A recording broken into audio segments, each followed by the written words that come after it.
Good morning all of you. आप सभी का स्वागत है पीसीएम ऑनलाइन एप्लीकेशन पर। जैसा कि आप जानते हैं, इस एप्लीकेशन पर बहुत सारे आपने बैनर वगैरह देखे होंगे कि बहुत सारी क्लासेस शुरू होने वाली हैं। जैसा कि हम जानते हैं कि कुछ क्लासेस शुरू हो भी चुकी हैं और कुछ क्लासेस शुरू होने वाली हैं। जैसे हमने सबसे पहले एक बैच शुरू किया था एसएससी स्टेनोग्राफर प्रैक्टिस बैच। इसमें हम आप लोगों को 200 प्रश्न देते हैं।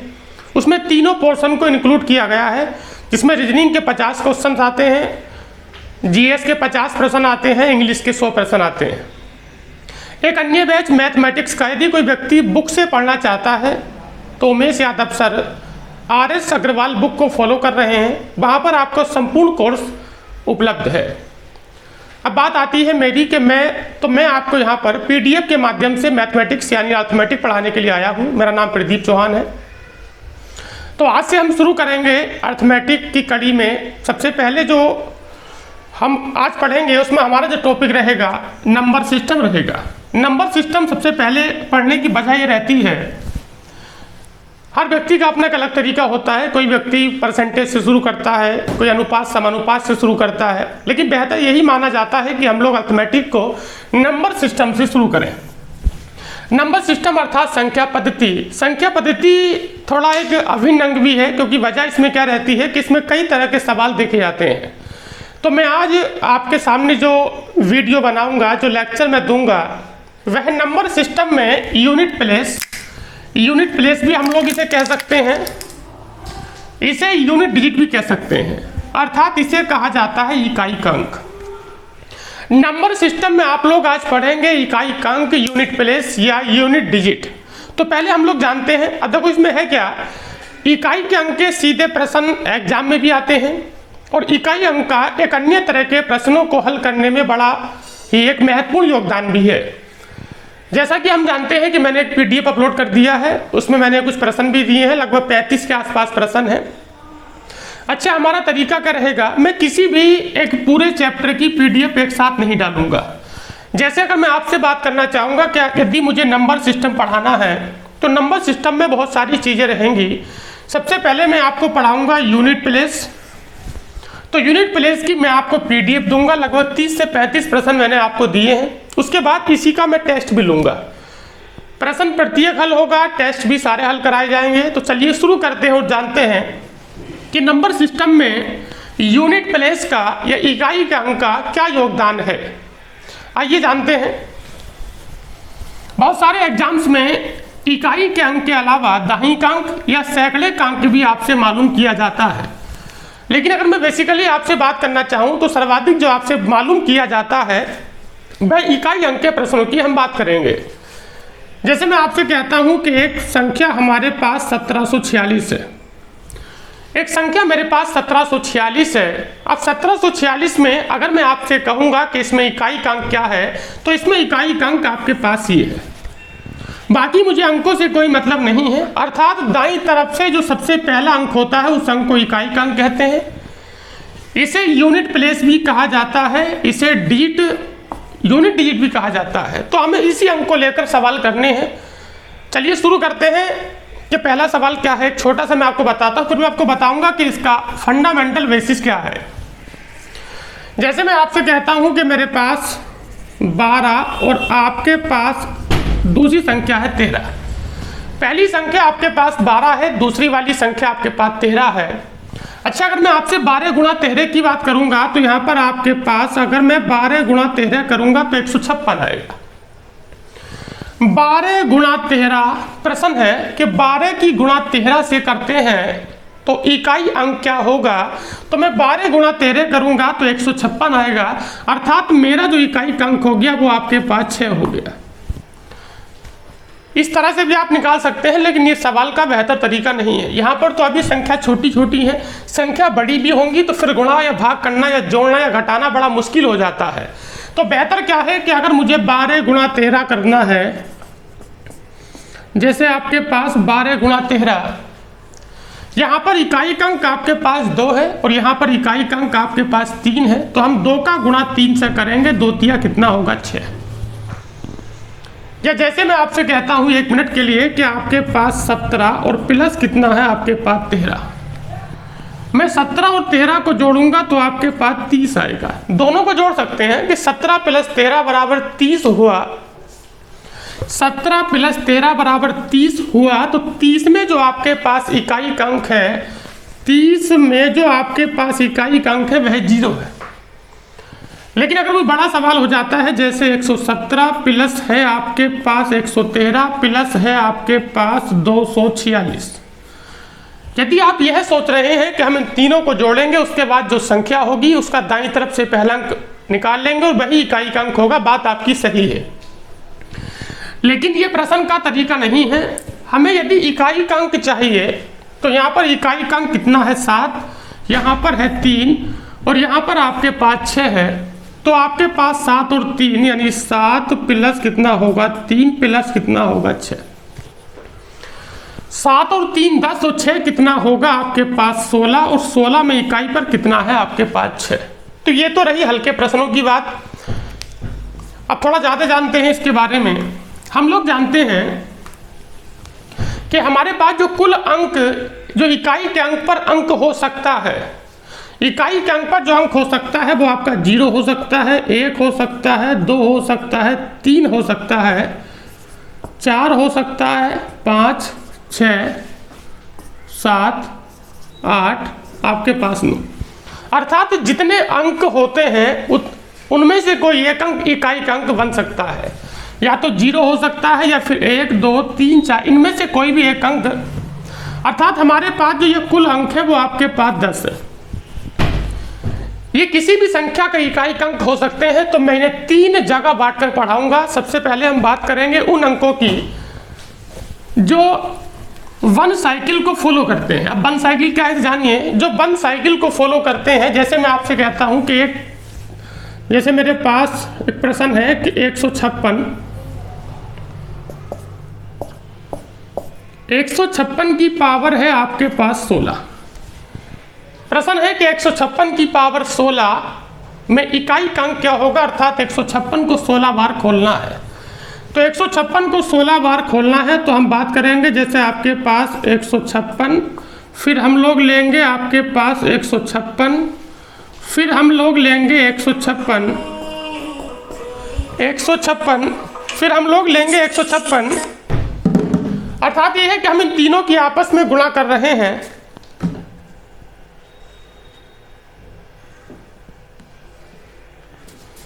सवाल आपके पास है कि 156 की पावर 16, अर्थात मैं इसे 16 बार लिखूंगा। तो पहले हमने इसे 3 बार लिखा है। देखो इसका इकाई का अंक कितना है 6, इसमें इकाई का अंक कितना है 6 और इसमें इकाई का अंक कितना है 6। अर्थात हम लोग इसे गुणा करेंगे तो 6 छंग 36 फिर 6, 6 छंग 36 फिर 6।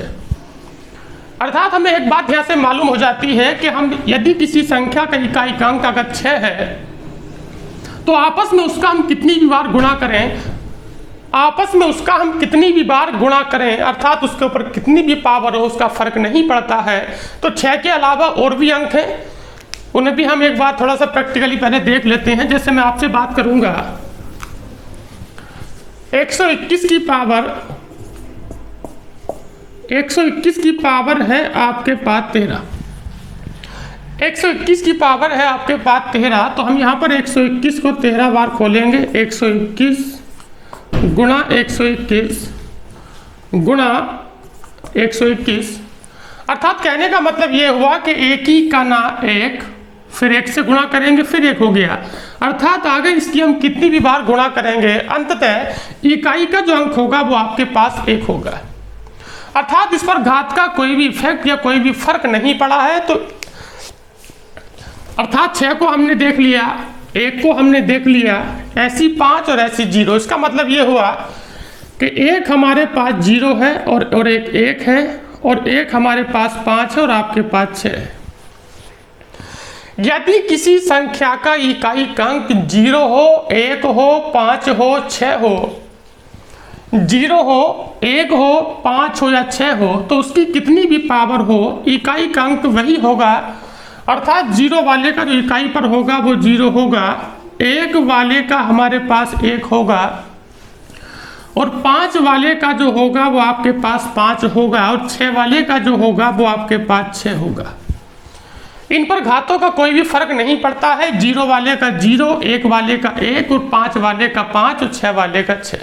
अर्थात ये हर अगली घात में, जैसे आपके पास हम बात करेंगे 100 की पावर है आपके पास 13, तो हम 100 को खोलेंगे 100 गुणा 100 और गुणा 100 और गुणा है आपके पास 100।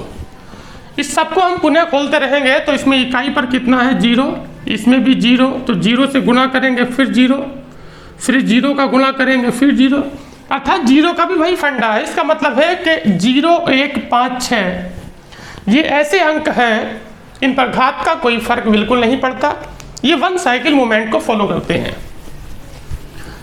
अब हम बात करेंगे 4 और 9 के बारे में। अब हम बात करेंगे 4 और 9 के बारे में। जैसे आपके पास एक अंक 4 है, दूसरा अंक आपके पास 9 है। एक अंक आपके पास 4 है और दूसरा अंक आपके पास 9 है, तो 4 और 9 को हम लगभग एक ही साथ पढ़ सकते हैं। कैसे पढ़ेंगे देखिए, आप जानते हैं कि अगर 4 की पावर 1 कहेंगे तो इसका मान 4 होगा, और 4 की पावर 2 कहेंगे तो 4 चौक 16, 16 में इकाई पर कितना होगा 6 होगा।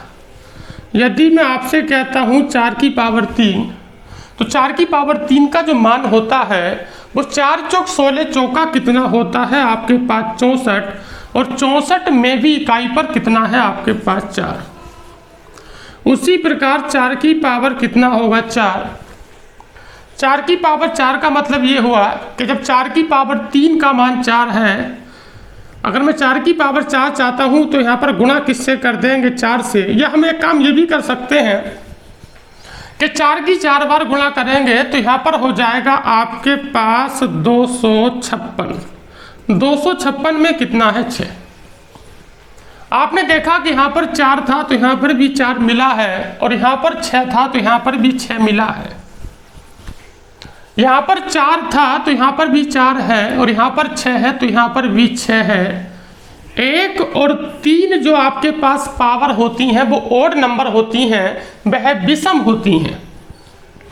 और 2 और 4 जो आपके पास पावर होती हैं, 2 और 4 जो आपके पास पावर होती हैं वह इवन नंबर होती हैं, वह सम पावर होती हैं। तो हमें यहाँ से एक बात सीखने के लिए मिलती है कि यदि 4 की पावर आपके पास ओड है और आपके पास 4 की पावर यदि आपके पास इवन है, 4 की पावर अगर विषम है, 4 की पावर अगर विषम है तो उसका मान 4 होगा। इसे हम याद रखेंगे 4 की पावर 1 से। और 4 की पावर कहीं भी सम है तो उसका मान क्या होगा आपके पास 6 होगा, और इसे हम याद रखेंगे 4 की पावर कितने से 2 से। ठीक है, जैसे फॉर एग्जांपल मैं आपसे कहना चाहूँगा कि एक प्रश्न है हमारे पास कि 214 की पावर है आपके पास 317, और फिर वही पुनः प्रश्न है कि 214 की पावर है आपके पास 318। 214 की पावर 317, 214 की पावर 318। इकाई अंक हमारे पास 4 है और 317 अर्थात पावर हमें देखनी है। 4 वाले केस में हमें ये देखना है कि पावर सम है या पावर विषम है, अर्थात 4 की पावर 317 विषम है, और विषम का मतलब ये है कि हम इसे याद रखते हैं 4 की पावर 1 से, और हम जानते हैं कि 4 की पावर 1 का मान कितना होगा 4। हम लोग सीधे भी याद रख सकते हैं कि अगर पावर विषम है तो उसका मान 4 की पावर 1 की तरह होगा, और 4 की पावर 1 का मतलब ये है कि 4 होगा। यहाँ पर भी हमारे पास 4 है और पावर है 318 अर्थात पावर सम है। पावर सम होती है तो उसे पावर 2 की तरह फॉलो करते हैं, और हम जानते हैं कि 4 की पावर 2 का जो मान होगा वो 16 होगा, और 16 में कितना होगा आपके पास 6 होगा। मैं आपको पुनः एक एग्जाम्पल और देता हूं 4 का। मैं आपको 4 का एक एग्जाम्पल और देता हूं। जैसे मैं आपसे कहता हूं कि 364 की पावर 364 की पावर है 117। 364 की पावर 117 में इकाई पर कितना है 4। इकाई पर 4 है, जब 4 होता है तो मैंने आपको रूल दिया है कि 4 में हमें ये देखना होता है कि पावर सम है या पावर विषम है। तो 4 की पावर विषम है, इसे फॉलो करते हैं 1 से। 4 की पावर 1 बराबर 4। हमें याद रखना है कि अगर पावर विषम है तो उसे 1 की तरह फॉलो करेंगे, अर्थात 4 की पावर 1 बराबर कितना होगा 4। जैसे मैं आपसे कहता हूं कि 254 की पावर है आपके पास 444। 254 की पावर 444 अर्थात 4 की पावर सम है। और जब 4 की पावर सम हो जाती है तो 2 से याद रखते हैं, और 4 की पावर 2 बराबर 16 अर्थात कितना होगा 6। एक बार पुनः देखिए, 4 फिर आपका 4, अगर पावर आपके पास ओड है तो 4 का 4, और पावर अगर आपके पास इवन है तो ये होगा आपके पास 6। इसी प्रकार हम 9 की बात करेंगे। इसी प्रकार हम लोग देखने 9 की बात करेंगे कि 9 में क्या है। यदि मैं आपसे कहता हूं कि 9 की पावर 1 तो उसका मान 9। मैं आपसे कहता हूं 9 की पावर 2 तो 9 की पावर 2 का मान 81 होता है, और 81 में इकाई पर कितना होगा 1। 9 की पावर 3 में 9 नम 81 नामा 729, इसका मतलब कितना होगा 9।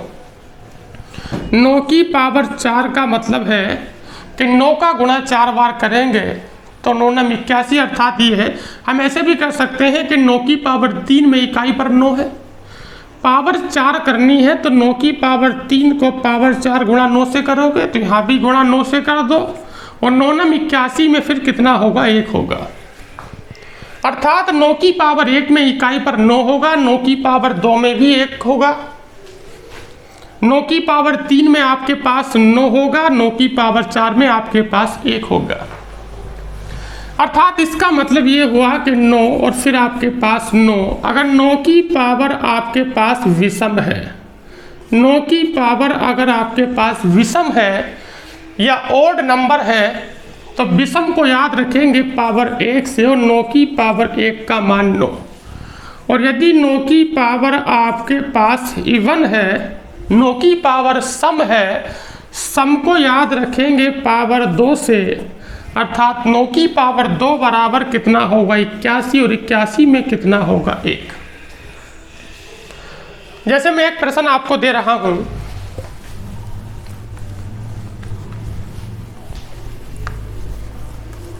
एक प्रश्न मैं आपको दे रहा हूं फॉर एग्जाम्पल के 269 की पावर है 16, 239 की पावर है आपके पास 27। मुझे आप लोग बताइए कि 269 में इकाई पर 9 है, बिल्कुल सही है। 269 में इकाई पर 9 है, पावर 16 है, पावर सम है, और जब पावर सम होती है तो उसे याद रखते हैं पावर 2 से। जब पावर सम होती है तो उसे याद रखते हैं पावर 2 से, अर्थात 9 की पावर 2 बराबर 9 नम कितना होगा 81, 81 में 1 हो गया। यहाँ पर 9 दिख रहे हैं आप इकाई पर। पावर 27 27 एक ओड नंबर है, एक विषम संख्या है। जब पावर विषम होती है तो उसे याद रखते हैं पावर 1 से, क्योंकि 1 भी विषम संख्या है, और 9 की पावर 1 बराबर कितना होगा 9। एक बार मैं 4 और 9 का रूल दोबारा से लिख रहा हूं। ये आपके पास 4 होगा और यहाँ पर आपके पास 9 होगा। यदि पावर आपके पास ओड है, यदि पावर आपके पास इवन है। इसी प्रकार 9 का भी आप देखें, यदि पावर आपके पास ओड है और यदि पावर आपके पास इवन है। ओड होगी तो उसे याद रखते हैं 1 से, इवन को याद रखते हैं 2 से। ओड होगी तो याद रखते हैं 1 से, इवन होगी तो याद रखते हैं 2 से। 4 की पावर 1 का जो मान होगा वो 4 होगा, और 4 की पावर 2 अर्थात 16 का मतलब 6 होगा। 9 की पावर 1 का मान 9 होगा, और 9 की पावर 2 मतलब 81 का मतलब 1 होगा। ठीक है, आपको याद हो गया है। अगला देखिए आप लोग, 0 का मसला निमट गया,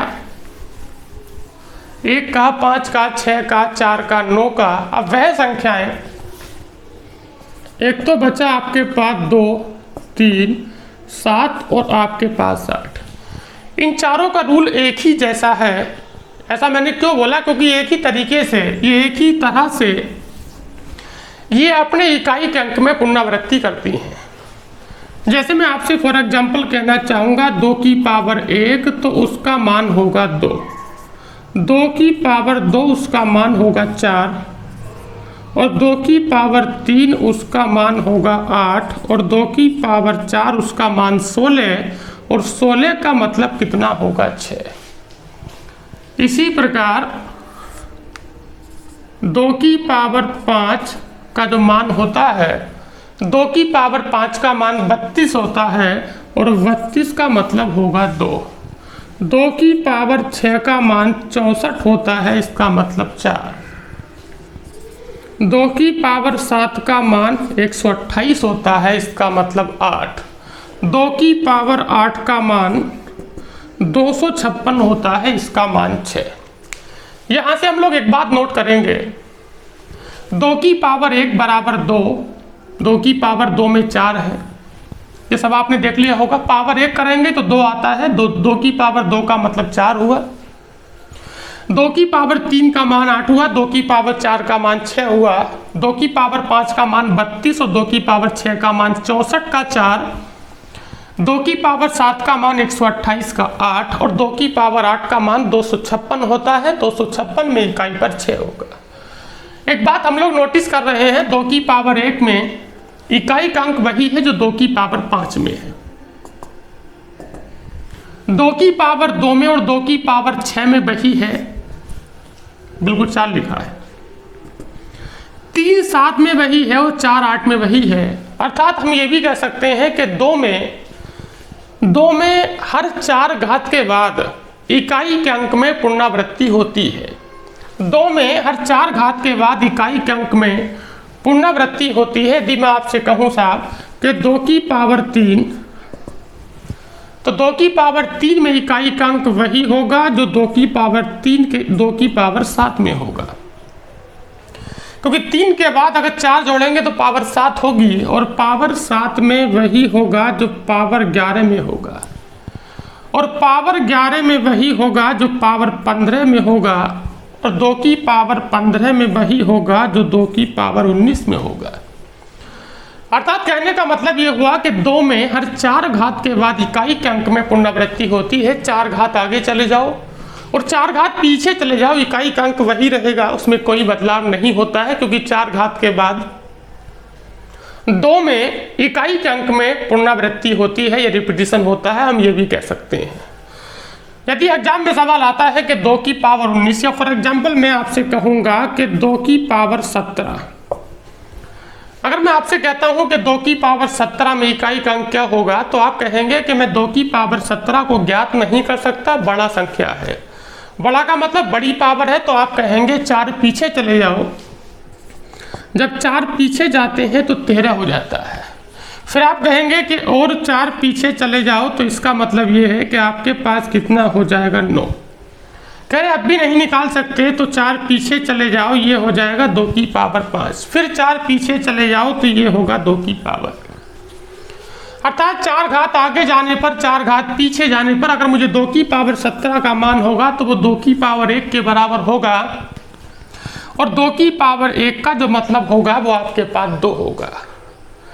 अर्थात ये है कि हम 4 घात आगे जाते हैं या 4 घात पीछे जाते हैं तो इकाई का अंक वही रहता है। तो अगर आपसे 2 की पावर 17 है तो आपको बहुत निम्नतम पावर में पहुंचाना है, लेकिन ये काम थोड़ा बड़ा हो जाता है। मुझे बताइए कि 17 से मैंने 1 किया है, तो मैंने 17 में से कितना माइनस किया है? 16। अर्थात मैंने 4 का फिर 4 का फिर 4 का, अर्थात मैंने 16 कम किया है, तो मैंने 4 को 4 बार कम किया है। इसका मतलब ये हुआ कि यदि आप 2 के रेस्पेक्ट में कोई बड़ी संख्या घात में दी है, उसकी घात छोटी करना चाहते हैं, तो उसे 4 से भाग लगाइए और शेषफल पे अपना काम करिए। जैसे आपने 16 देखा, 17 में 17 पावर थी, आपने 1 पे लाकर इसे ख़त्म किया तो आपने कितना माइनस किया, 16, और ये 16 जो है ये 4 का मल्टीपल है। यहाँ से भी हमें ज्ञात हो रहा है क्योंकि 4 आगे जाने पर 4 पीछे जाने पर संख्या की इकाई के अंक में पुनरावृत्ति होती है। जैसे फॉर एग्जाम्पल मैं आपसे कहना चाहूँगा, एक सवाल मेरे पास है कि 117 की पावर है आपके पास 41, 112 इसे रखते हैं अभी हम लोग, 112 की पावर 41 है। हमें इकाई का अंक ज्ञात करना है तो हम इकाई पे काम करेंगे, अर्थात ये 2 की पावर 41 हो गया। करें कि 41 बहुत बड़ी पावर है, इसे छोटा करिए, तो छोटा करने का तात्पर्य निकल कर आता है कि हम इसमें से 4 कम करेंगे, तो मैं इसमें से 4 कम करूंगा तो मुझे बहुत टाइम लगेगा, अर्थात मैं 4 को या 4 के मल्टीपल को इकट्ठा ही कम कर दूंगा। तो हम इस 41 को कम करेंगे तो हम इसे एक ही बार कम करेंगे, अर्थात हम लोग इसे 4 से डिवाइड करेंगे। हम लोग इसे 4 से डिवाइड करेंगे तो मैं 41 को 4 से डिवाइड करता हूँ, 41 को 4 से डिवाइड करता हूँ, 4 धाई 40, और शेषफल का मान कितना होगा 1। अर्थात ये है कि 4 धाई 40, इसका मतलब ये है कि मैं यहाँ से इकट्ठे 40 कम कर सकता हूँ। समझ बात कुछ? इसका मतलब है कि यदि आप किसी संख्या की इकाई का अंक ज्ञात करना चाहते हैं जहाँ पर 2 लिखा हो, लिख लिया आपने 2, पावर को देखना है, पावर हमारे पास 41 है, इसे कम करेंगे तो इसे 4 से भाग लगाते हैं, इसे 4 से भाग लगाते हैं, और भागफल से मतलब नहीं होता है, शेषफल से मतलब होता है। तो शेषफल हमारे पास बचा 1, अर्थात 2 की पावर 41 का मतलब 2 की पावर 1, इसका मतलब आपके पास कितना होगा 2। यही रूल 3 का है, यही रूल 7 का है, यही रूल 8 का भी है। चलो मैं इनमें से किसी एक का और फॉलो करके दिखाता हूँ। वैसे 2, 3, 7, 8 एक ही तरह की संख्या को, क्योंकि 2, 3, 7, 8 में हर 4 घात के बाद इकाई के अंक में पुनरावृत्ति होती है। 2, 3, 7, 8 ये ऐसे अंक हैं, ये हर 4 घात के बाद इकाई के अंक में पुनरावृत्ति करते हैं।